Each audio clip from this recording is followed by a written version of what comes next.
One of the other assignments you all had, I believe, was to listen to the phone calls between Chad and Lori. Yeah.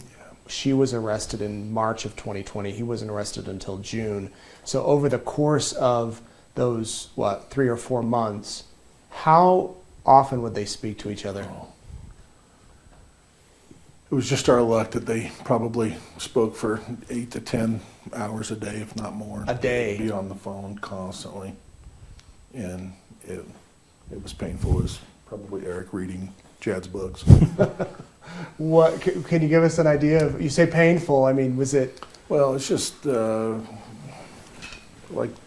they talked in code a lot, and as the case started to unfold, we could kind of see what they were, the things that they were saying. We kind of understood what they were referencing.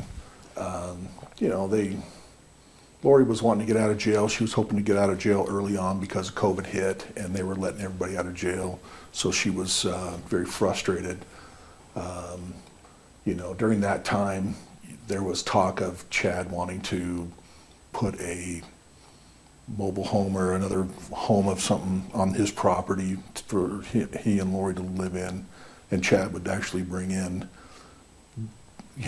blueprints of mobile homes, and Lori would, the first one he brought in, Lori wasn't too thrilled about it. And so he'd come back, I don't know, a couple days later, and he would have a new set of blueprints, and, it was... So they're making plans to actually physically be together? Well, yes. Did they really believe it? I mean, do you think that they really thought that it would be happening? I think on some level, I think they were absolutely believing that they were going to be together.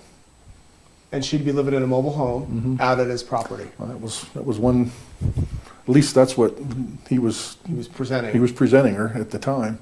And then as time moved on, he would try to keep her spirits up, but I don't think, there was never, they just had their relationship moments. They would argue, or they would just tell how much each other they loved each other, and and things will work out, but it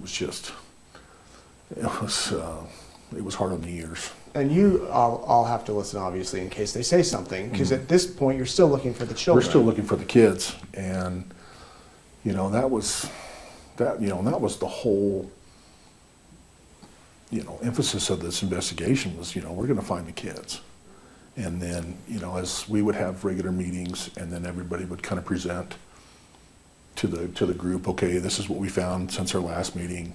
And, we had just started painting this picture and just filling it with the information. And then, one thing that I could say was, we knew where they weren't, right? Because we were just, every tip that came in, we were chasing them down.